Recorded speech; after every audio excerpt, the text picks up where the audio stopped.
NCP একটা অনিবন্ধিত দল, সেই দলের কোনো অনিবন্ধন নাই। তারা গিয়েছেন গোপালগঞ্জ, দলে তো তোমার নাই, তুমি গোপালগঞ্জে এনসিপি। আজকে সারা বাংলাদেশেই তো তোমাদেরকে একই অবস্থা করতে পারে। ছাত্র জনতা তোমাদের সাথে এখন নাই, তা প্রমাণ করে দিয়েছে বিভিন্ন জায়গায়। তোমরা যখন যাও মিটিং করার জন্য, তখন তোমাদের পিছনে 50-60 জন তোমাদের লালিত পালিত ব্যক্তিদের ছাড়া আর কেউ থাকে না। তোমরা এগুলি করছো, নির্বাচনকে কিভাবে পিছনে যায়, তোমরা ফিয়ার পদ্ধতির কথা বলছো।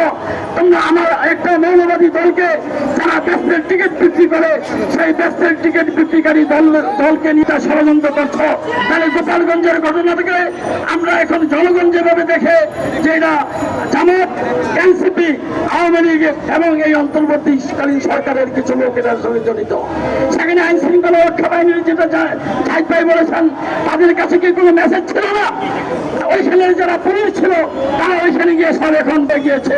সুতরাং জামাত আজকে যেভাবে এই দেশের বিরুদ্ধে ষড়যন্ত্রে লিপ্ত রয়েছে, জামাত শিবির চক্র এবং এনসিপি তারা এক থাকেন, সতর্ক থাকেন।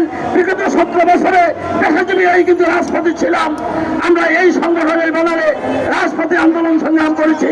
সুতরাং এই সরকার যত ষড়যন্ত্রই করুক, বিএনপি ইনশাআল্লাহ আগামীতে ক্ষমতা আসবে এবং ফেব্রুয়ারির আগেই ডিসেম্বরের মধ্যে নির্বাচন দিতে হবে।